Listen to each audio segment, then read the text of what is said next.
Hello, friends, and welcome to the show, Your Real Estate Today. Happy Saturday. We hope wherever you are, whatever you're doing on this Saturday, you're having an awesome time. It is a day where we get to spend about an hour with you talking about real estate. Anything having to do with it, whether you're a buyer, a seller, an investor, someone who's just interested in real estate or is thinking about getting into real estate, whether you have a mortgage, a home you're fixing up, whether you love your home, you want some ideas. We don't know how to fix much stuff, but we do know how to help you buy, sell, and get into the game. You guys can call John and Dave on Saturday mornings and get that from them. I call them all the time. I had a awning that was stuck. So I called John and Dave, and they were most gracious and told me what to do. And then after that, they said, Paul, we've heard the rumor that you're not real good at fixing stuff. So here's a number of somebody you can call. So anyway, those are great guys. They're both very gracious. But we're here to talk about you today. And we're here with Sandy Dickinson with Cross Country Mortgage. Hello, Sandy. Hello. I got you the whole time. I like it. Yeah, that was fun. What was also fun is I got to be on the morning show with Jim Zoki, who's standing in from Bo. And man, and Sharon was there, John. We had a great time. It was really fun. TJ, for some reason you weren't there. I don't know what happened. Yeah, they let me go home for a little bit. Did they really? It happens occasionally. Did it? Oh, I thought maybe you were passed out over in the corner or something, because you haven't been home in a while, have you? Depending on what day that was, it's possible. Well, it was fun to do, and I sure do appreciate the opportunity that they gave me to share what's going on in our market. So, in any case, let's talk a little bit about what's going on, what's on my mind. So, here's some fun stuff to start off the show with. What do you think are the three hottest exterior colors today to make your home sell faster? Three hottest colors in the market today to help your home sell faster. TJ, care to guess? Ooh, like a cream color. Cream, okay. Yeah, These are exterior, not on interior. Yeah. Exterior, okay. All right, so believe it or not, it's kind of lame, but it's gray, white, or grayish, which is a combination of a gray and a beige. Grayish. That is now actually, when I put it in and typed it into the script, an outline for today, it didn't spell corrected. That's actually a word. Grayish. Greige. Webster's getting crazy. Yeah, Webster. Webster is spelled with a PH now. Crazy. All right. According to movers, AKA the ones that pick up your heavy stuff so you don't have to and move you from one house to another. What are the most difficult things to move? TJ, care to take a crack at that one? He just took a drink of water. Anything oak. Anything oak is a good guess. So here are the top 4 most difficult things to move. Number 1, fish tanks. Ooh. That would not be good, especially if Flipper is in there. Number 2, pianos. Sandy, did you hear that? Pianos. Well, I could see why that is. Yeah. Number 3, artwork. I get that. Yeah, what if it's got like sparkles on it and then it gets all over their truck and their pants? That's it. Yeah. And then last, workout equipment. There's a pun in there somewhere. All right, I'll let you all figure it out. So anyway, those are the top 4. Now, this is also something extremely interesting.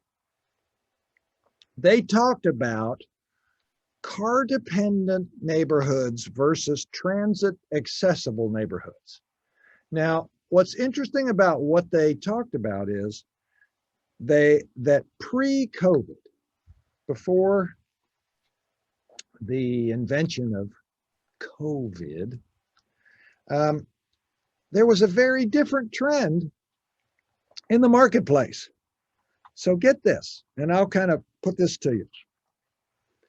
56% of homes in car-dependent neighborhoods sold for above asking price in May, compared to 36% of transit-accessible homes. The study shows that homes in car-dependent neighborhoods also tended to sell faster, an average of 19 days versus 38 days for transit-accessible homes. Remote work has allowed many home buyers to leave cities for far-flung suburbs. Those suburbs often lack public transit, so new residents drive more often. Hopefully, a less frequent commute will mean fewer hours behind the wheel, but as offices reopen, we may see commuters who used to live in the city and use public transportation spending more time driving and emitting more carbon. Governments need to plan for this new reality and start providing more green transit to areas outside of major cities. Oh, sure. There we go. Most people are working from home, folks. There's a saying, and I've talked about it many, many times. In this new age of post-COVID, you need still a place to work, but you can work where you live. So think about the fact that everybody now is really trending to work from home. It's so funny. I talked to a couple of friends this week who work for a large financial institution in the Charlotte area, and they're starting to call people back to work, and they don't want to go back to work. They're more productive and stronger at home. It's going to be interesting to see what happens going forward. So, Sandy, what do you say to that? Well, I've seen it both ways. Some are more productive, some are not more productive. Yes. But I like to go to the office. I like to be around the coworkers, the employees, see what's happening. It's more motivating to me. Yeah, feeding off of other people. Right. Yeah, that's right. That's right. So do you have an update today? I do have one. All right, let's have it. Okay, so the producer price index came out and it showed inflation in the mid 7%, up 7%, and the core rate up 5%. But the fun thing for me anyway is that Jerome Powell kind of blew that off and said, nope, no policy changes. We're not tapering. That unemployment, and unless he sees inflation as meaningful and persistent, he wasn't going to do anything to raise the rates. So he gave the green light to the bond market, and the rates went up just a tad, but then they settled back down. So as according to the Fed, they're not concerned about inflation. So I found that super interesting. Mortgage apps were up, mainly because I think more people got under contract because we're in the summer slowdown a little bit.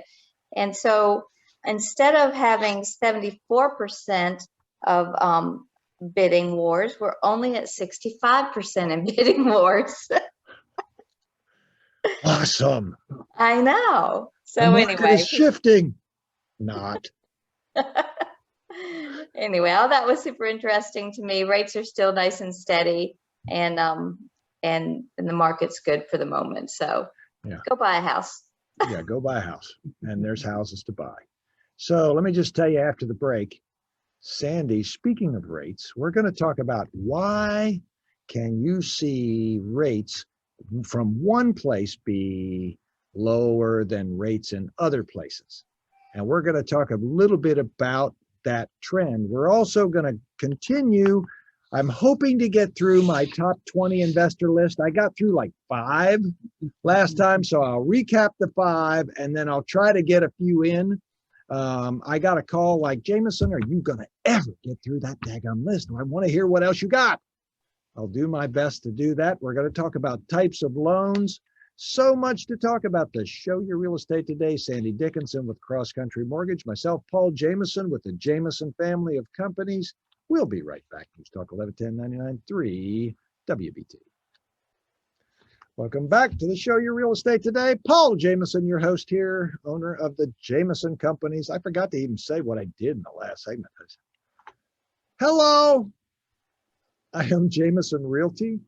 We work with buyers and sellers and investors. Jameson Property Management, we manage investment property for homes for individual investors, and Jameson Property Investments. If you're interested in investing in real estate, we would love to help you. And I also have authored the book, Opportunity is Knocking. Opportunity is Knocking. If you're interested in real estate as an investment, as a part of your wealth building portfolio, you can get the book either at pauljameson.com, and I'll send you a signed copy, or on Amazon Prime.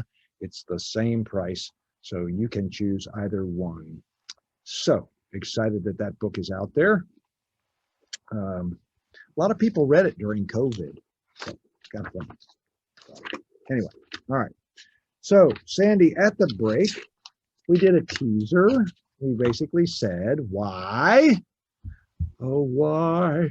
Do you get online and you see, oh, you can get a 30-year fixed rate for 2.0945, and then yet you call me for my 30-year rate and it's 2.875. Why are the rates so different? Well, the rates you see online usually are a bit of a teaser. So I know when I pull up well, I shouldn't probably say a name, but one of the investors, they quote a rate, but it's only good if you put down 25% and if your credit score is 760. And anyway, lots of caveats. If it's a primary residence, all kinds of stuff. So a lot depends on how much you put down, depends on what your credit score is like, but also many of those are quoted with discount points. And many people don't understand discount points. So a point actually buys down a rate. 1 point equals 1% of your loan. So if I see that, I'm always like, well, get an estimate, because my guess is that there probably are going to be points or fees that you weren't aware of. And basically, we all get our money from the same place. I watch the 10-year bond. It comes basically from Wall Street. So there shouldn't be much variance in place to place. All right. Well, so if I buy a point and it gives me a percent, that's not exactly how it works, though, is it? Because if I just went ahead and you quoted me 3% rate and I paid you 3 points, I'd have a 0% loan. So the points don't always equate exactly to percentage. If you pay 1% or 1 point, you don't get 1% off, right? That's correct. So used to be an eighth in rate equals about a half in point. But that changes with each type of program, with the day-to-day market, with the term of the loan. It changes constantly. So you can't just throw out a number. Okay. Yeah. It doesn't buy you much, I can tell you that. I was going to say, I think the real key is, if it looks like a duck, right? Sounds like a duck, walks like a duck, it's a duck. That's right. If they're selling on rate, they're probably not selling on service, is my thought. Yeah. Yeah. That is an interesting statement you made. So once we get the rate, why do we need service? Well, what I find is that a lot of the online companies don't really pay their loan officers very much. They might pay them like 40 bips or whatever. So you have an order taker that takes an application and tosses it in. Yeah, it's a hook. Tosses it into someone else who may or may not have good experience. The loan officers that work for that type of money don't have the best experience. They can't, it's fine if it's a cookie cutter, easy breezy, but any hiccup, they're going to be like, oh my gosh, we have no idea how to fix this. And then you may have lost that big due diligence you put down. You have to go to another lender. It might not close on time. In my opinion, there's a lot of risk to using somebody that doesn't have experience. All right. So let me give you a personal example that I had with a client. who went out and did an online application with a company that is the opposite of Sloan. And also the company rhymes with pocket mortgage. And it was anything but. And every time they called in, they got a different person. Every time they called in, no one had any idea what they were talking about or who they were. And they would give them an answer, they would do something, and then the next thing you know, they would get asked the same question and have to do the same thing over and over and over again. And when you talk about service, when it comes to the biggest purchase of your life, it really does matter, right? It does. Yeah. And unfortunately, when Sandy was in the studio with me a while ago, I made the same statement, and she hates it whenever I do it, but I always say the same thing. If you're going to buy a home and you're going to use a mortgage lender, you should use Sandy. But if you don't, you make sure you got somebody within your reach to be able to put your hands around their neck. That's what I'm saying. See, I always get in trouble. She gave me that look again. Same one she gave me, TJ, in the studio when I said it the last time. You can see it online, the look of what I'm talking about. You can go to our YouTube channel. So, but you got to admit, that's the truth, right? Personal service is a big part of why you're successful. Yeah, it's easy to not perform over the phone or on an email. Yeah. Face to face, not so easy. Yeah. What's nice is, you know, that little button on the side of your phone that goes ignore, ignore, ignore, ignore, ignore, ignore. Right. Yeah. You can't do So that. easy to hit it. Can't do that with Sandy. Because you know where she is and where her office is. Okay. All right. There are lots of different types of loans, yes? Yes. And one of the things when we were talking before the show was we need to remind people that they have not just options, but they have lots of options related to how they can buy a house. Right? That's true. That's true. Yeah. Right. So started out with conventional loans. That's the most common these days, right? Yeah, that's all the sellers want these days. If it's not cash, they want conventional. Right. I agree with that. I read an article recently. The primary reason is FHA and VA, as much as they're good intended loan products. There are some issues around the appraiser and appraisal and around timing that is out of the control of even you, Sandy, right? Mm-hmm. Yeah. Yeah. Well, tell us a little bit about conventional loans. Conventional loan is typically best for a buyer with really good credit. So they all go to either Fannie Mae or Freddie Mac, which is it's probably run by the government, but it's not the government. It's very strange. But you can get up to, in some cases, a 97% loan. Really? More typically, it's 5% down, 15, 20% down. Anything that's not 20% down has mortgage insurance, but it's not really that expensive. And you can get rid of it once you reach that 20% equity position. So they have all types for primary, secondary homes, and investment. It's the only kind of loan really for investment properties, unless you get into some Alt-A, Spurley type loans. And so fixed rates, ARM loans, they're pretty flexible, so it's nice. And we can do a lot of different things with them. Okay. What I do want to remind people of is the most common is the 30-year fixed mortgage, like you said before. But it is really cool to remind people, you know, that you got 20-year, 15-year, 10-year. I don't even think about those. Right. Well, and I have one now that's a 20-year. We rarely do 20s. Yeah. We do 15 some, we do 10 once in a while. Mostly we do 30s. Is there a huge difference in the rate between a 30-year fixed and a 20-year fixed rate? No, very little with the 20 and the 30. There's more with the 15. But with rates so low now, people are taking the longer term. Right. All right. Well, we'll be back more with Sandy Dickinson with Cross Country Mortgage, myself, Paul Jameson, having fun today. Your Saturday to show your real estate today here on News Talk 1110, 99.3 WBT. Hello and welcome to the show Your Real Estate Today. Happy Saturday. I'm Paul Jameson, your host with the Jameson family of companies. Jameson Realty, Jameson Property Management, Jameson Property Investments, here with my good friend and mortgage partner, Sandy Dickinson with Cross Country Mortgage. We are talking about different types of loans today.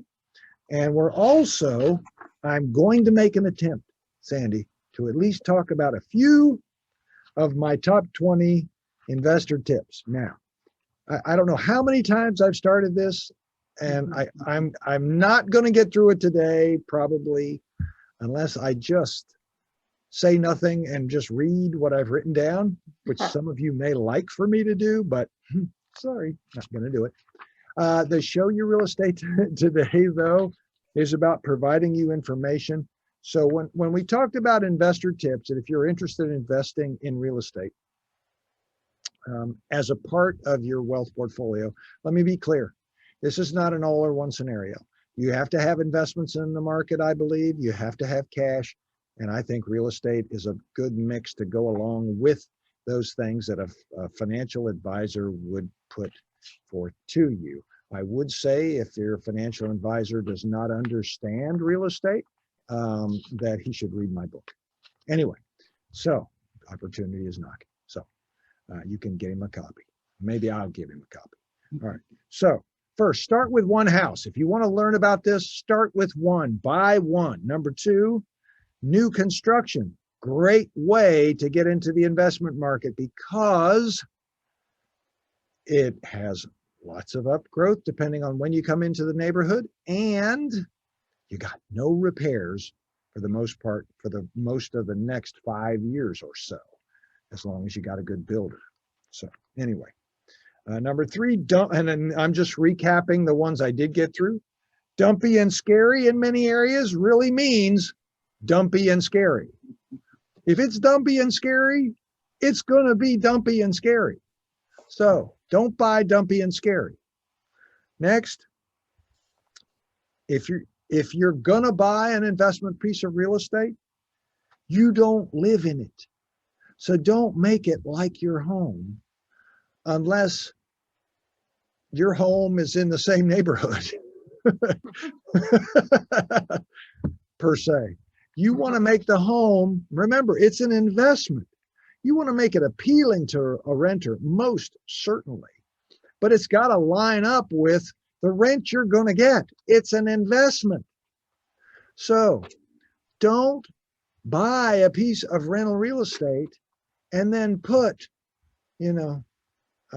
granite and a swimming pool and all the accents and things that you're going to not see any kind of return on in a rental that's renting for $1,200-$1,500 a month per se. Be smart about the dollars you spend them where you need to spend them, provide a tenant a good home, you'll get better rents, but don't run over dollars to pick up dimes. Okay. Next, go ahead and use a realtor, but make sure your realtor understands investment property, how to buy it, how to calculate returns, is not letting you be emotional. All the things that come along with investment property and how to evaluate it. Just because they're good at helping you find your primary doesn't especially mean they're going to be good when it comes to buying an investment property. Next, go ahead and manage it yourself for a while if you want. That way, when you call us, you'll feel better about it.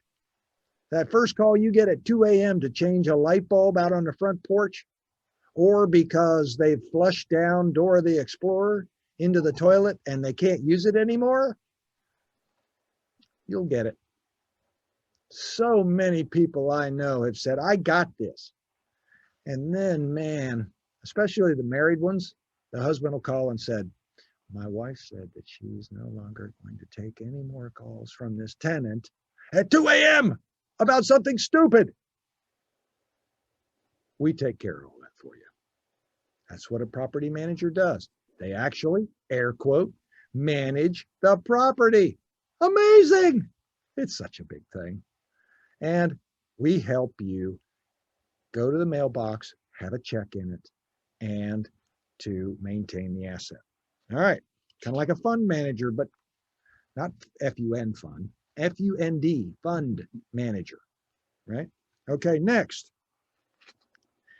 Don't put all your old stuff in the rental. Don't go, you know what? I want to do a kitchen rehab, and we're going to take all the old, crappy, ugly cabinets out of our existing home, and we're going to put them in the, air quotes again, rental. It is not a Salvation Army release. Get rid of the other cabinets and dump them. And don't think that most tenants want your old couch from college. They don't want it. Most successful long-term rentals are not furnished. Don't furnish them, and don't put your old stuff in there and think that they will like it. Call a charity and give them away, or Junk Luggers, a regular vendor with Jameson, and get it to a good cause. Okay. Next, if you buy a rental or an investment property, or if you're about to buy one, make sure that the repairs appropriately have a permit. That little tiny bit of money you're going to save by not getting a permit could get you in a whole heap of a lot of trouble. And I say heap with big honking heap of trouble. Why, you say? Well, number one, whenever you decide to sell it, those unpermitted repairs will probably be discovered. Number two, if you have a major event, AKA fire, AKA flood, AKA issue, then what does AKA mean, by the way? I know what it means, but I don't know what it stands for. As known as. Really? I think so. Okay. or okay, well, I'm sure somebody will email me and let me know. Is if you have an issue and your insurance company finds out you have unpermitted work, they may not pay your claim. I bet you I'd put a little hitch in your giddy up. All right. Next, check with your insurance company and make sure you have ample coverage. Great example. When we had a rental property at the coast, the insurance company, when I was going through the different coverages and I didn't know any better, you talk about the good Lord watching out for you. The insurance agent said, do you want this little rider on your insurance policy called loss rent? I'm like, loss rent? So you're going to pay me if it's vacant? They said, no. In the event of a catastrophe, they will cover your rent. I'm going like, well, how much is it? She says, oh, it's like $150 a year. I'm like, well, should I get it? She said, yeah, probably. It's pretty cheap. Why don't you just add it? I'm like, okay. Well, Hurricane Matthew plowed our rental property. And when I say plowed, I mean kaboom. So, flood argued with wind and hail. Neither one of them wanted to pay. I got a new roof, and then all the interior repairs where all the ceilings caved in, they argued with each other, and neither one of them wanted to pay the claim. However, my property could not be rented. So guess what that little $150 a year rider did for me? I got a check for every day I could not rent that house at full market rate. I got a check for $48,000, which covered some of the damage. But thank goodness we had it, because without that, the two, wind and hail and flood, they just argue with each other. They blame each other, and you're caught in this vicious cycle. The other thing, speaking of insurance, you better get a good insurance agency. I like the Town Bank Insurance Group. They're very, very solid and understand investors. But I'm going to tell you after the break about the 3% rule. That's something you need to know as an investor. So more with Sandy Dickinson with Cross Country, myself, Paul Jameson, the show, Your Real Estate Today. Don't go anywhere. Welcome back. Oh, I'm glad you picked up more of my guitar. The other one, there was some other bumper music they were using before in the 4 segment that was kind of like, you know, I don't know, it didn't sound very good. So I'm glad you picked that one up. I like that one better. Keep that one in our repertoire, All right. TJ. I like that one. All right. The show, Your Real Estate Today. Happy Saturday, friends. Paul Jameson here with the Jameson family of companies, realty, property management, property investments, here with Sandy Dickinson with Cross Country Mortgage, spending Saturday with you talking real estate. If you're just joining us, welcome. We're talking about real estate. Our topics today are about investment properties. We've gone through a lot of things. We're talking about different types of loans. We're looking at the old bait and switch interest rates, which we covered. So we're talking about a lot of things, Sandy, around there. So let's jump back to you and wrap up the conventional side of the loan coverage with the 97% mortgage. Okay. So 97%, you can get that with either Fannie or Freddie with, if you're first time, if one of the buyers is a first time home buyer. So there's also an alternate program with each of these investors that will allow 97% with income limits. And that is a nice program, but it does have the income limits, and the mortgage insurance is a little bit cheaper. So so we can look at both. And the one with the 3% down with limits it's called a Home Ready or a Home Possible. But it's a nice program, and it does rival the FHA. So jumping into FHA does not require really high credit scores. In fact, you can have really low credit scores as long as your most recent year was pretty darn good. So they have loan limits. So right now it's about $356,000 for a single family home. For FHA. And yeah, for FHA. So Okay. you go over that. If you're buying a more expensive house, and you're still going to have more down payment if you want an FHA. FHA is only 3.5% down. It does have mortgage insurance. If your credit score is fairly low, your mortgage insurance is cheaper with FHA, and they're a little easier to get. The negative, and they're assumable, so that's nice. The negative is that you're always going to have mortgage insurance, and the other negative is that from time to time, you're going to want to get, well, other than getting rid of mortgage insurance, you're going to probably have trouble with the appraisal because realtors don't like the appraisal. It sticks with the property for too long. There's a lot of rules on those appraisers. They have to check every outlet, every single outlet. So they go in the crawl space. They go in the attic. They go everywhere. They become home inspectors. It's annoying.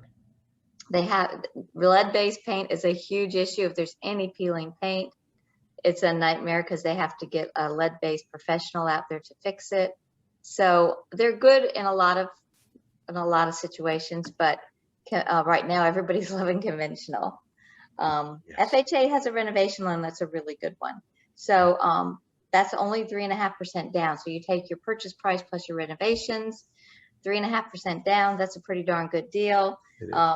Builders don't like to give the paperwork, and builders are horrible with paperwork typically. So you have to have a builder that'll work with you. You cannot do your own work on a 203K, but they do have like a limited which is anything under 35,000 in repairs, is a little easier than if you do the standard 203K. So there's a lot of good with that loan. The negative is that it is a lot more work. Rates are good. Your credit score only has to be 620. That's unusual for a renovation loan. So it's a super nice option if you're buying something that's not quite up to par. And then we have our VA loan. So if you're a veteran or a widow or widower of a veteran, you can get a VA loan, and that's 100% financing. That's a terrific loan. The Veterans Administration really likes to take care of their vets. So you can have a lower credit score. You do have to prove that you had an honorable discharge or that you have enough points if you were in the reserve to get it, and we can help you do that. There's no PMI, but there is a funding fee. But however, if you get any disability from the veterans, you don't have that funding fee. So that could be a great opportunity for some people that have been our valued veterans. Let's see, what do we miss? The jumbo loans? Jumbo is anything over 548. Huh? Oh, USDA. USDA, 100% financing in unpopulated areas. Some people say it's for rural areas because it used to be called rural development. However, they don't like a lot of acreage, so I don't like to say rural. If it's over 5 acres, they don't want it. They don't do manufactured homes like the other ones do. But it's 100%. There are income limits, and the income limits are based on the income of the household. So if you have anybody over 18 that's going to be in the property, then you're going to have to provide proof of their income. But the mortgage insurance is a little less expensive than FHA, and we do quite a few of those. It's a really nice loan. It's provided by the Department of Agriculture. They back those loans. Isn't it 100%? 100%. And if the appraisal, which rarely happens now, if the appraisal comes in higher than the purchase price, you can finance your closing cost. And that's not usual for any type of loan. I like that. Okay. Yeah, I like that too. It's a great program. All right. Sorry. For first-time buyers. You said jumbo. Jumbo. Yeah, jumbo. Anything over 548,250 is a jumbo loan. So they have different investors. You can't sell them to Fannie and Freddie. So there's a lot more rules.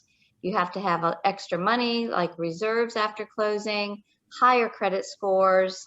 They're gonna scrutinize you like you've never been scrutinized.